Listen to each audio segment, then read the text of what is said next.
Quelques jours après la disparition de Ray Rivera, sa femme fouillait la maison, cherchant n'importe quoi qui pourrait expliquer ce qui s'était passé. Elle est alors entrée dans le bureau où il avait l'habitude de travailler. L'ordinateur était toujours là, exactement comme il l'avait laissé. Rien ne semblait déplacé, mais lorsqu'Allison s'est approchée de l'écran, elle a remarqué qu'il y avait quelque chose d'étrange. Là derrière, il y avait un petit morceau de papier, plié plusieurs fois, collé avec un ruban adhésif à l'arrière de cet ordinateur. Elle a décollé le ruban, a ouvert le papier et a commencé à lire. C'était un texte dactylographié, apparemment écrit par le roi lui-même. Dès la première ligne, il s'adressait à un groupe qu'il appelait frères et sœurs, et le reste du texte était une suite étrange d'idées décousues. Il mentionnait une sorte de conseil secret, parlait d'un jeu bien joué, listait des technologies comme le Wi-Fi, le Bluetooth, citait des films, des célébrités et aussi des membres de sa propre famille. Rien de tout cela ne semblait former un message clair pour quelqu'un de l'extérieur. Cela pouvait ressembler au texte de quelqu'un de complètement déséquilibré. Mais Allison n'était pas sûre que ce soit vraiment le cas. O aimait écrire des scénarios, des histoires. Il s'intéressait aux histoires de conspiration, aux sociétés secrètes et aux énigmes. Pendant un instant, alors, elle a même pensé que cela pouvait simplement être du matériel pour un de ses projets créatifs. Même ainsi, il y avait quelque chose dans ce billet qui n'avait pas de sens. Ce n'était pas seulement le contenu, c'était la façon dont il était caché, n'est-ce pas? Le papier avait été imprimé, plié plusieurs fois, enveloppé dans du plastique et collé derrière l'écran, comme s'il avait vraiment tenu à s'assurer que personne ne le trouverait. Allison a donc apporté le billet à la police. Les enquêteurs ont récupéré le document et ont dit qu'il serait analysé. Mais à ce moment-là, il y avait encore un problème plus grave, je dirais, parce que lorsqu'Allison a trouvé ce message caché dans l'ordinateur, Ray Rivera avait déjà disparu depuis plusieurs jours et personne n'avait la moindre idée de l'endroit où il se trouvait. Je suis Marcos Campos, bienvenue à tous. On doit revenir un peu en arrière dans le temps, mais avant tout, laissez déjà un like ici, un commentaire, même si ce n'est qu'un emoji, activez la cloche pour ne rater aucun épisode. Lundi, mercredi et vendredi, et devenez membre si vous le pouvez. Assez de données, passons aux faits.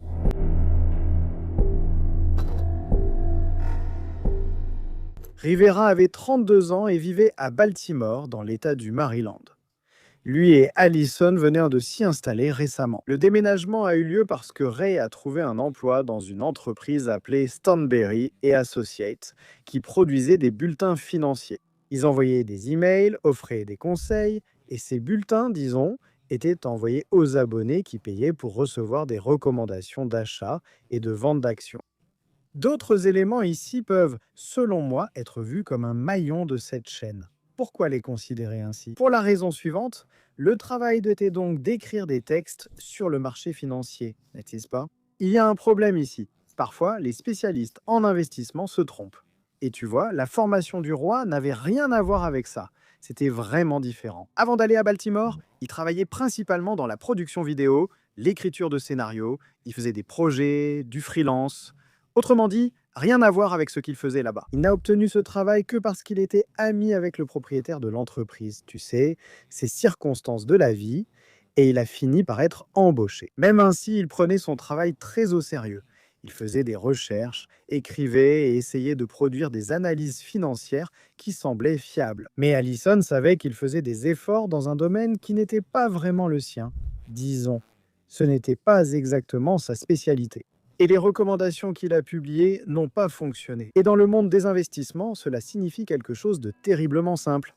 Quelqu'un peut devenir vraiment en colère, perdre de l'argent, du fric. Cela n'était jamais devenu une menace concrète jusqu'à présent. D'accord? Mais malgré tout, Allison pensait parfois à la possibilité qu'un abonné ait pu être contrarié par les pertes causées par les recommandations de Hera. Une pensée qui restait là, martelant au fond de son esprit, surtout après quelque chose d'étrange qui avait commencé à se produire dans leur maison.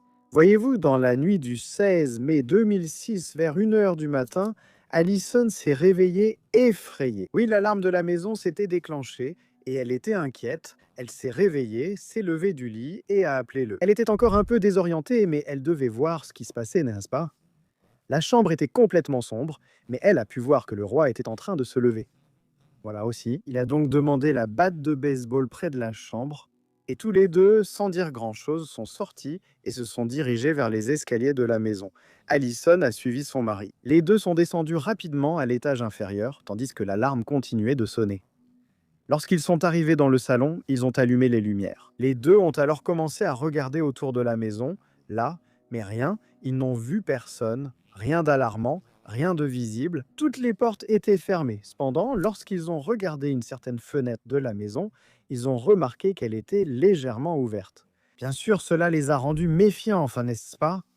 Ça a attiré leur attention parce que la même chose s'était produite la nuit précédente. Dans la nuit précédente, l'alarme s'était aussi déclenchée sans raison. À ce moment-là, Allison et O étaient inquiets et ont donc appelé la police. Les policiers sont venus, ont fouillé la maison, mais ils n'ont rien trouvé, ni personne. Mais ils ont remarqué que cette même fenêtre avait été manipulée. Et selon les policiers, cette fois-là, il était plus probable qu'un écureuil soit passé par là. Et il a fini par déclencher le capteur de l'alarme à ce moment-là. Cette explication semblait un peu insolite, mais elle avait un certain sens. Alors, Allison et lui ont fermé la fenêtre, désactivé l'alarme et sont retournés se coucher. Maintenant, encore une fois, à peine 24 heures plus tard, la même chose, la même fenêtre, deux fois, l'explication de l'écureuil commençait maintenant à sembler moins convaincante. Allison est devenue agitée. Oui, dans sa tête, il y avait autre chose, une autre possibilité. Elle a pensé en fait à la possibilité que quelqu'un essaie d'entrer dans la maison. Alors, elle a commencé à penser à tous ces plans de son mari et tout ça. Elle avait peur et pour une raison quelconque, la personne pouvait être en train d'essayer, après avoir déjà observé la famille, d'entrer enfin dans la maison pour avoir accès au roi, n'est-ce pas? Le lendemain matin, alors, la routine est un peu redevenue normale. Allison s'est réveillée tôt car elle devait voyager pour le travail. Elle avait une réunion en Virginie, à environ 3 heures de route de Baltimore. Pendant qu'elle se préparait, le roi a fait le petit déjeuner. Quand Allison s'est assise, tout était prêt. Elle n'avait plus qu'à manger et partir travailler. Elle a mangé vite car elle devait partir rapidement. Après avoir terminé, elle a donc emmené son assiette à l'évier. Le roi a pris sa valise, l'a portée jusqu'à la voiture comme un chevalier. Ils se sont dit au revoir et la vie a continué. Mais avant de monter dans la voiture, Allison a encore eu le temps de dire que plus tard, quand elle arriverait à l'hôtel là-bas, dans la ville où elle allait travailler, après sa journée de travail, elle appellerait son mari. Alors ils se sont échangés un « je t'aime » et un « la vie continue ». En s'éloignant dans la rue, elle a encore réussi à voir ce qui était resté là, devant leur maison, en train de faire signe. Pour elle, ce fut la dernière fois qu'elle vit son mari.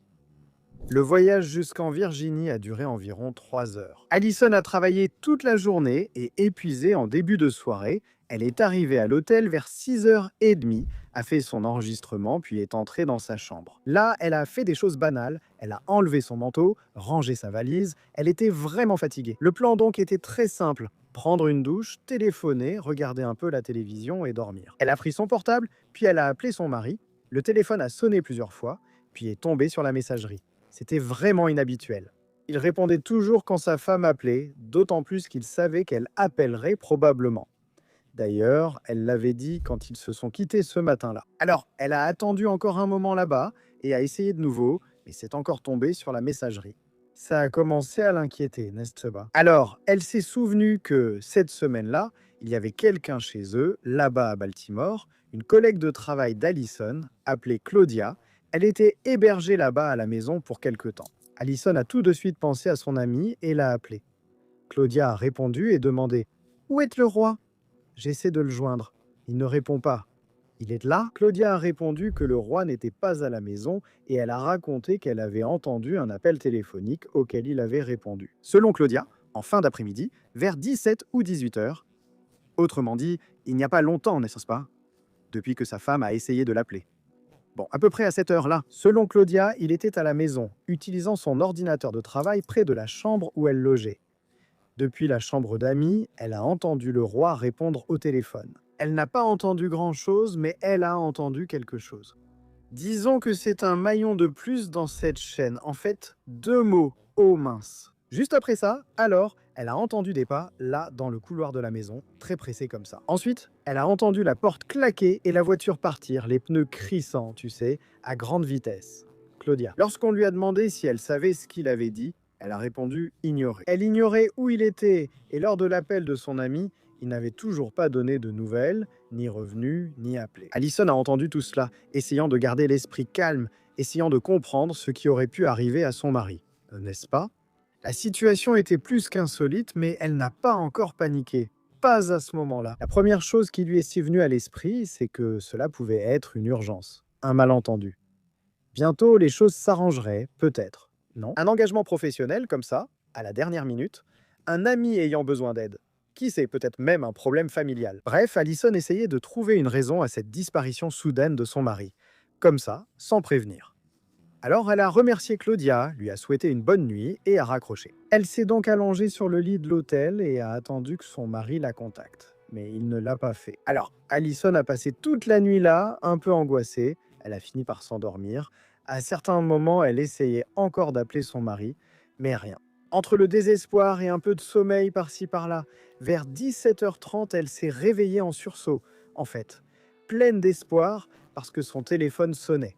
Allison s'est réveillée immédiatement, n'est-ce pas? Elle a pris le téléphone, ressentant un certain soulagement. Ça ne peut être que Ray, n'est-ce pas? Mais évidemment, ce n'était pas lui. En fait, c'était Claudia. Et Claudia n'avait pas de bonnes nouvelles. Non, d'accord? Elle a dit que Ray n'était pas rentré à la maison cette nuit-là. Cette nuit-là. Elle a aussi dit qu'elle devait partir parce qu'elle avait un voyage prévu. Mais avant d'aller à l'aéroport pour ce voyage-là, elle a dit qu'elle voulait prévenir son ami. Elle a dit: Ray n'est pas encore arrivé, je prends un vol, je ne pourrai pas te parler, désolé pour l'heure, je te préviens. Et ça a fait l'effet d'une bombe pour Allison, tu vois, parce que Ray n'avait jamais fait ça pendant tout le temps où ils étaient ensemble. Donc, Allison n'a même plus essayé de trouver une raison de rester calme. Elle a dit qu'elle retournerait immédiatement à Baltimore, qu'elle devait découvrir ce qui était arrivé à son mari peu de temps après. Allison faisait déjà le check-out à l'hôtel. Elle est vite montée en voiture pour rentrer chez elle. Pendant tout le trajet, elle a essayé d'appeler Ray plusieurs fois. Au début, le téléphone sonnait encore. Mais après quelques tentatives, il tombait directement sur la messagerie vocale. Autrement dit, la situation devenait de plus en plus angoissante.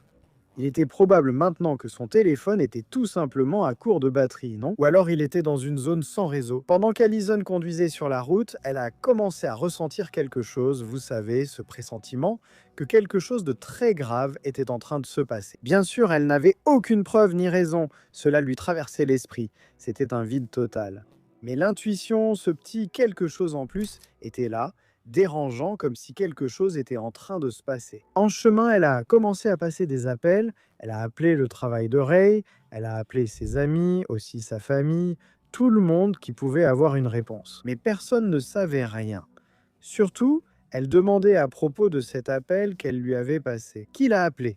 À qui il a dit mince avant de quitter la maison en courant, désespéré. Personne ne savait dire, personne ne lui avait téléphoné la veille quand Allison est finalement arrivée là-bas, à Baltimore. La première chose qu'elle espérait voir, au moins là, dans ce mince espoir, c'était que dès qu'elle entrerait dans sa rue, elle verrait sa voiture garée dans le garage, n'est-ce pas? Tout ce temps-là avait peut-être suffi, n'est-ce pas? Peut-être que certains événements lui permettraient de rentrer et d'en finir avec ce cauchemar. En arrivant dans la rue, elle a aussitôt vu que sa voiture n'était pas devant la maison, ce qui lui a donné des frissons. Désespérée, elle est rentrée chez elle. L'endroit était complètement vide, son amie Claudia était déjà partie, n'est-ce pas? Et Ray, aucune trace de lui à ce moment-là. Là, il est devenu clair que ce n'était pas juste un retard ou un malentendu. Il se passait quelque chose de très grave. Ray était, disons, porté disparu. C'était une affaire de police et tout ce qui restait à Allison à ce moment-là, c'était d'en informer les autorités. Elle s'est donc rendue au commissariat de police de Baltimore et y a expliqué ce qui s'était passé. Elle a dit que son mari avait quitté la maison en urgence après un appel étrange, partant en trombe et faisant crisser les pneus. Pour Allison, cela semblait être une situation complètement hors de, disons, leur routine, de ce qui était habituel dans cette maison. Sauf que, malgré ce déclencheur, je dirais, d'anormalité, cela restait dans une routine prévisible. Les policiers, là, ne s'en souciaient pas à ce moment-là pour l'instant, tu sais, ils ont dit que le gars était un adulte. Des histoires de comme ça arrivaient tout le temps et qu'il fallait laisser le temps au temps. Il ne pouvait pas faire grand-chose, surtout que moins de 24 heures s'étaient écoulées depuis qu'elle avait constaté la disparition de son mari. Quand on lui a demandé s'il y avait des signes de violence à la maison, elle a nié. La police a donc confirmé cette thèse et il fallait attendre avant d'agir. Selon la police, des cas comme celui-ci se résolvent parfois d'eux-mêmes. Mais malgré cela, n'est-ce pas? Pour eux, là-bas, ce peut être un protocole. Mais pauvre Allison, quel désespoir d'entendre ça. Vers qui se tourner, à qui demander de l'aide? En partant, les policiers ont dit: on va enregistrer ça et garder un œil, d'accord? Si vous avez la moindre information, prévenez-nous. Allison est donc sortie du commissariat assez énervée, avec le sentiment que personne n'en avait rien à faire d'elle. Dans les jours suivants, la situation est devenue de plus en plus préoccupante. Ray restait injoignable. Il n'appelait pas, ne répondait pas aux messages, ne décrochait pas le téléphone. Personne ne voyait ce type nulle part, aucune trace de mouvement. Par exemple, il aurait pu laisser une trace. Par exemple, un retrait à la banque, utiliser une carte de crédit quelque part, acheter un billet, rien de tout cela. C'était comme si Ray s'était tout simplement évaporé, disparu.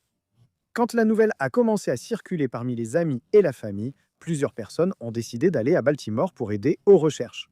Là-bas, des membres de la famille et des proches de Ray sont venus en ville, puis les amis se sont organisés et des groupes entiers ont commencé à le chercher dans les jours suivants. Ils parcouraient la ville à la recherche de la voiture de Ray, appelaient à les hôpitaux pour demander si un homme non identifié correspondant à sa description avait été admis. Sur place, ils vérifiaient tout indice qui pourrait suggérer une autre piste à suivre. Mais rien n'apparaissait.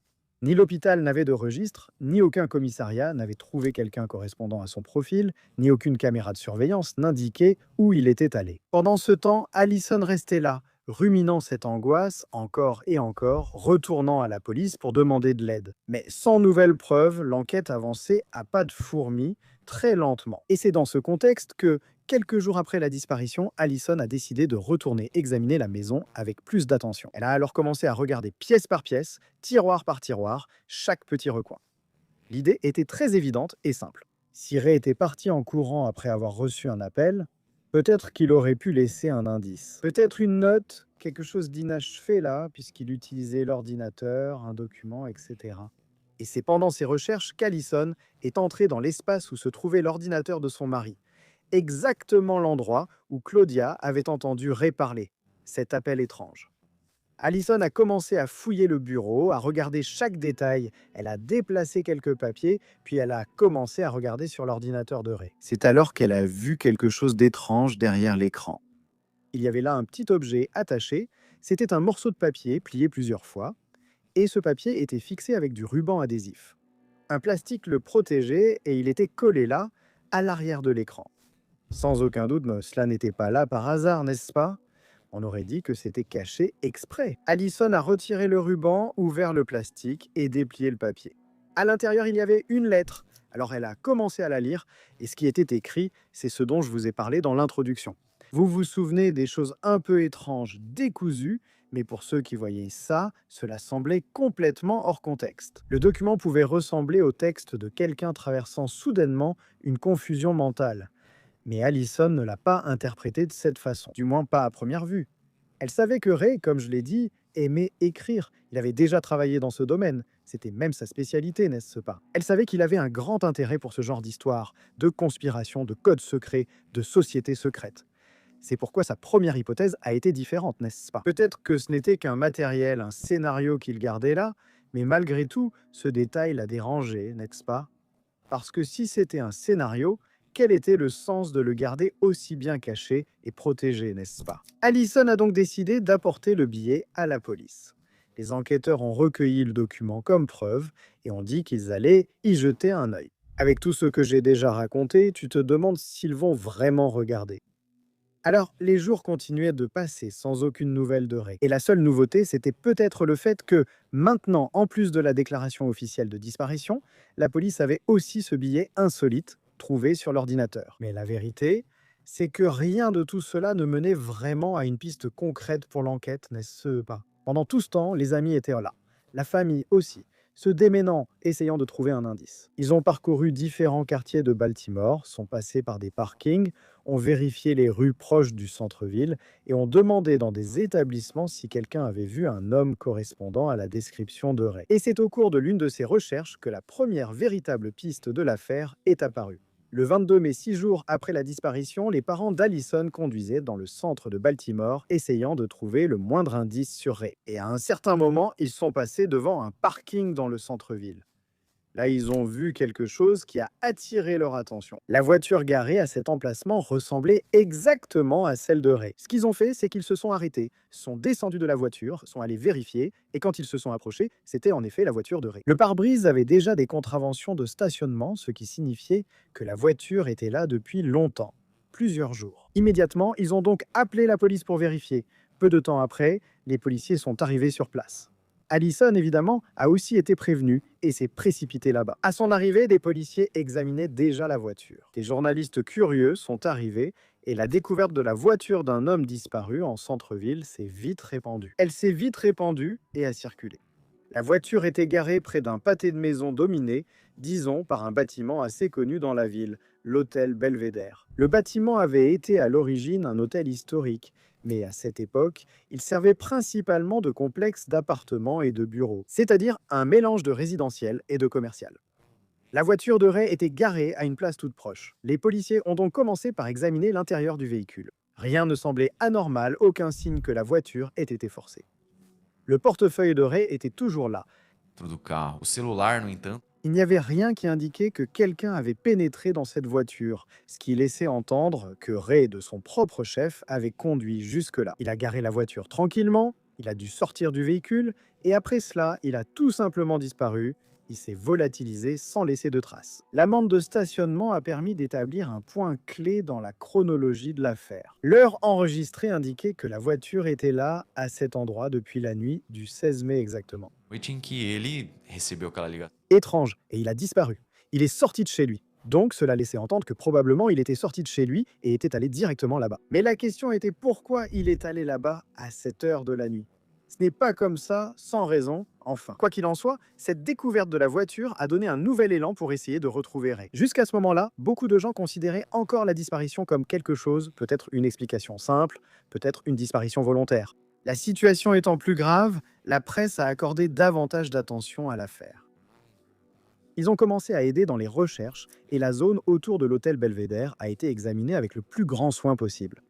Même ainsi, pendant un certain temps, il n'y a eu aucune avancée. Les gens ont été interrogés, mais personne n'avait vu Ray, personne ne connaissait aucun détail, aucune caméra n'a capturé Ray à un moment qui pourrait expliquer ce qui s'est passé. Ainsi, 2 jours après la découverte de la voiture, le 24 mai, soit 8 jours après la disparition, un groupe de volontaires a décidé d'adopter une stratégie différente. Pendant les recherches, ils sont montés jusqu'au sommet d'un parking qui se trouvait à proximité, afin d'avoir une vue plus large de la région depuis les hauteurs. Peut-être serait-il plus facile de repérer quelque chose là-haut qui aurait pu passer inaperçu dans la rue. Alors qu'ils observaient les toits des bâtiments alentours, l'une des personnes du groupe a remarqué quelque chose de très étrange sur le toit d'une annexe. On peut dire qu'il s'agissait d'une partie du bâtiment, plus basse, là, de l'immeuble de l'hôtel Belvédère. Il y avait là quelques objets éparpillés.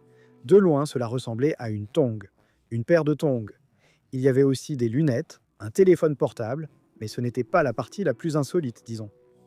Près de ces objets, il y avait quelque chose qui attirait encore plus l'attention. C'était précisément un trou visible depuis l'endroit où il se trouvait. On pouvait voir exactement ce trou qui se trouvait sur le toit de cette annexe de ce bâtiment plus bas, qui était en face de l'hôtel. Les volontaires ont immédiatement prévenu la police à ce sujet. En moins d'une heure, une équipe de la police de Baltimore est donc arrivée sur place pour commencer une enquête. Le détective responsable de l'affaire. Avec l'aide d'un portier de l'immeuble et de son équipe de policiers, ils ont réussi à accéder à une pièce qui se trouvait sous ce point. Depuis le toit, c'est-à-dire la salle de cette annexe, du bâtiment annexe. Ils ont alors traversé quelques couloirs, passé quelques portes, jusqu'à ce qu'ils arrivent à l'endroit physique qui se trouvait exactement sous ce toit. Avant même d'ouvrir la porte, il y avait déjà un détail qui attirait l'attention. Il y avait beaucoup de tension, là, quelque chose n'allait pas. Une forte odeur de pourri a envahi le couloir où ils étaient. En ouvrant la porte, ils sont entrés dans cet espace vaste et vide. Ça ressemblait à une ancienne salle de conférence qui n'était plus utilisée depuis longtemps. La lumière du jour entrait par cette ouverture. Ce trou dans le plafond et dans le sol de la salle contenait un corps. Eh bien, c'était le corps de Ray Rivera. Le corps de Ray était allongé dans la salle, là, sur le dos. La lumière qui entrait par le trou du plafond éclairait directement la zone où il se trouvait. L'état du corps indiquait qu'il était là depuis plusieurs jours. La décomposition était avancée et l'odeur était très forte. Autour du corps, il y avait de la poussière répandue sur le sol et des traces de sang. Certaines lésions étaient évidentes. L'une des jambes était gravement cassée, avec une fracture ouverte laissant apparaître une partie de l'os. Même sans une analyse détaillée à ce moment-là, il était déjà possible de déterminer que les blessures étaient extrêmement graves et mortelles. La première hypothèse qui est apparue était relativement simple. Peut-être même que Ray était tombé par ce trou dans le plafond, parce que le trou se trouvait exactement au-dessus de l'endroit où le corps était. Cela suggérait qu'il aurait pu traverser cette structure-là et tomber dans la pièce. Mais qu'est-ce qu'il faisait sur le toit de ce bâtiment, n'est-ce pas? Et ce n'est qu'un des nombreux doutes qui ont commencé à surgir. La principale question était de savoir d'où il était réellement tombé. Pour répondre à cette question, les enquêteurs ont analysé la structure du bâtiment et des constructions alentour. Le trou se trouvait sur le toit d'une annexe, comme nous l'avons vu, et pour que quelqu'un tombe exactement à cet endroit, il aurait fallu partir d'un endroit plus élevé. Les enquêteurs ont identifié 3 principales possibilités dans les environs. La première était du sommet de l'hôtel Belvédère lui-même. Le bâtiment avait 13 étages. Une chute de cette hauteur pourrait expliquer toutes les blessures que le corps de Ray présentait. Sauf qu'il y avait un problème avec le rebord du toit principal du bâtiment. Là-bas, il se trouvait à environ 13 ou 14 mètres de distance horizontale du trou où il est tombé. Il aurait donc fallu effectuer un très grand saut horizontal pour atteindre le trou. En analysant cette première possibilité, et selon les enquêteurs sur place, il était presque impossible que quelqu'un saute aussi loin et tombe précisément à cet endroit. La deuxième possibilité impliquait une saillie qui se trouvait là, à peu près au 11e étage de l'immeuble. À partir de là, la trajectoire de la chute pourrait mener à l'endroit où se trouvait le trou, sur le toit, mais ce scénario posait aussi un autre problème. Pour accéder à cette saillie-là, disons, Ray aurait dû passer par certaines parties privées de l'immeuble, des appartements, des bureaux. Comment a-t-il traversé tout ça pour arriver là, hein? Les enquêteurs ont alors commencé à interroger les résidents et les employés de l'immeuble. Personne n'a signalé avoir vu Ray dans le bâtiment. Aucun résident n'a dit qu'il était entré en contact avec lui ou qu'il était entré dans un appartement. Rien. Aucun employé non plus n'a signalé l'avoir rencontré. Ce qui est vraiment insolite, n'est-ce pas? Après tout, c'est un immeuble fréquenté. Il n'y avait aucune preuve qu'il ait été à cet endroit du bâtiment. La troisième possibilité, donc, impliquait un parking qui se trouvait de l'autre côté de l'hôtel Belvédère, au sommet de ce fameux parking. La distance horizontale pour sauter jusqu'au point du trou était un peu plus courte, peut-être suffisante pour que quelqu'un puisse faire ce saut et atterrir dans cette zone. Mais la hauteur était moindre. Le sommet du parking se trouvait à environ 6 mètres au-dessus du toit de l'annexe. Une chute de cette hauteur pourrait effectivement causer des blessures graves.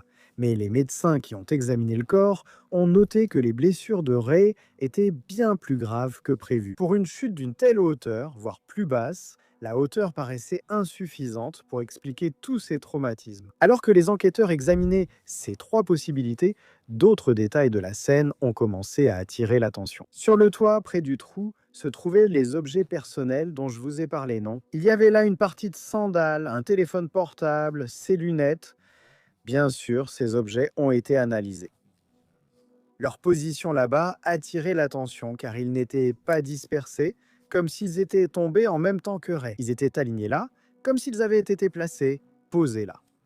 Aucun dommage sur le téléphone portable, tu vois, imagine s'il tombe d'une telle hauteur. Tout aurait dû être détruit, mais il n'y avait rien, tout était intact, posé là, à côté.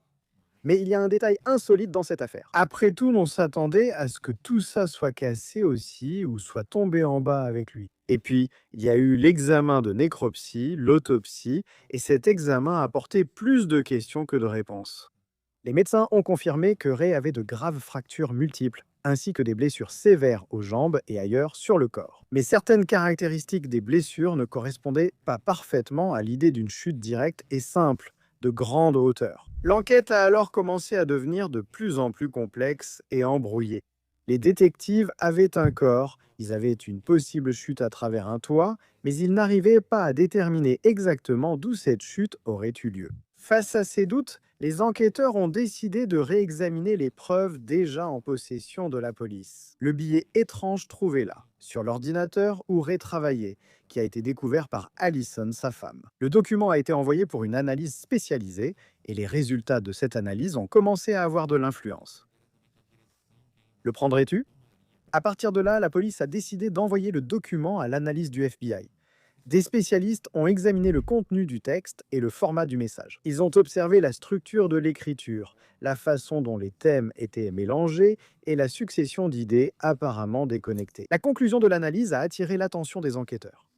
Selon le FBI, le texte ne ressemblait pas à un scénario ou à un projet créatif organisé de Ray. En fait, pour les analystes, cette forme-là, la façon dont les idées suggéraient quelque chose de différent. Elles indiquaient que ce type d'écriture pouvait correspondre à quelqu'un traversant une instabilité mentale, un certain type d'épisode psychotique. Cette interprétation a fini par influencer la façon dont la police a commencé à voir l'affaire à partir de ce moment-là. Ils étaient dans une impasse. Quand un rapport comme celui-ci arrive, on se dit « Ouf, on va le mettre là, d'accord ?» Si Ray était mentalement instable, une possibilité serait qu'il se soit rendu jusqu'à l'immeuble et se soit suicidé. Mais cela ne répond pas à beaucoup de questions non plus, n'est-ce pas? Cette théorie aiderait à expliquer pourquoi il est sorti de chez lui de façon aussi soudaine. Cela pourrait aussi expliquer le contenu étrange du billet, mais pas comment il est arrivé sur le toit. Sur cette base, malgré tout ce que j'ai mentionné ici, les enquêteurs ont commencé à envisager que Ray aurait pu monter jusqu'au sommet de l'immeuble et sauter de là. Même avec les doutes physiques concernant l'origine exacte de la chute, cette hypothèse a commencé à être considérée comme l'explication la plus probable à ce moment-là. La police a informé Allison et la famille de Ray de cette piste de réflexion. Pour les enquêteurs, même si la scène présentait des aspects inhabituels, l'explication la plus simple pouvait encore être un suicide. Allison, cependant, n'a jamais accepté cette conclusion. Pour elle, plusieurs éléments de l'histoire n'avaient tout simplement aucun sens. D'abord, il n'y avait toujours pas d'explication claire sur l'endroit exact d'où Ray serait tombé. Aucune des trois possibilités analysées par les enquêteurs ne semblait parfaitement combler ce lien. Elle avait vécu avec Ray.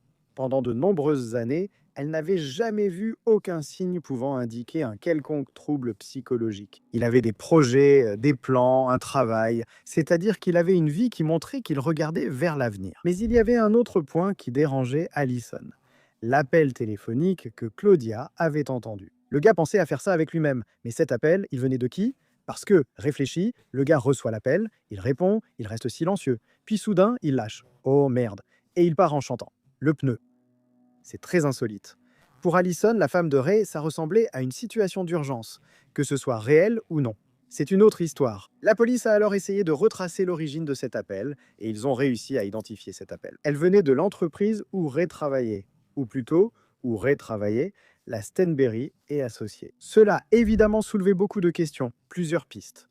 Si l'appel venait de l'entreprise, il serait facile de découvrir qui l'avait passé. Bendita ligação, não é? Os investigadores. Ils ont essayé de parler à plusieurs employés de l'entreprise, mais ils n'ont pas réussi. L'entreprise a engagé des avocats, de bons avocats, et les employés n'avaient pas le droit de parler à qui que ce soit, ni aux enquêteurs, ni à la presse. Dès lors, toutes les tentatives pour obtenir des infos dans l'entreprise ont été bloquées par les avocats. Je ne sais pas comment c'est possible, mais c'est ce qui s'est passé, non? Et ainsi, l'origine exacte de cet appel est toujours restée dans le flou. Avec le temps, l'enquête a commencé à perdre de son élan. La police avait déjà envisagé l'hypothèse du suicide. Un peu comme « Ah, ça devait être ça ». Il n'y avait aucune preuve directe d'homicide et aucune nouvelle piste concrète n'apparaissait. Je vous raconte ça. Dites-moi ce que vous en pensez. Il semble que sans nouveaux éléments, l'affaire a fini par rester un peu au point mort. Officiellement, il n'a jamais été définitivement clos, cependant il n'a jamais non plus progressé vers une conclusion claire. À ce jour, l'affaire de la mort de Ray Rivera reste non résolue. Il reste encore une question centrale à laquelle personne n'a jamais répondu. Qui a passé ce foutu coup de fil à Ray Rivera? La personne qui a appelé sait probablement pourquoi Ray Rivera a quitté la maison en courant cette nuit-là. Maintenant que la police n'ait pas pu enquêter là-dessus en profondeur, c'est vraiment étrange, non? Mais je veux savoir pour toi, qu'est-ce que tu penses? Suicide, homicide, un accident ou il y a quelque chose de très louche derrière cette affaire? Certains enquêteurs amateurs, juste pour conclure, sont des utilisateurs de forums sur les crimes réels. Il y a une hypothèse selon laquelle Ray aurait pu être jeté d'un hélicoptère, par exemple, directement depuis le bâtiment Belvédère, à cet endroit précis. Mais ce n'est vraiment qu'une hypothèse, d'accord? Jamais vraiment approfondie dans l'enquête, mais ça devrait l'être. L'hélicoptère fait beaucoup de bruit, non? Sauf s'il s'agit d'un vrai complot où tout le monde est acheté pour se taire, sinon des gens auraient parlé, non? Ils auraient dit avoir entendu un hélicoptère ici hier soir. Personne n'en a parlé, ce n'est qu'une théorie. Dites-moi ce que vous en pensez dans les commentaires. Qu'est-il arrivé à Ray Rivera? Merci pour votre compagnie. À très bientôt pour le prochain épisode.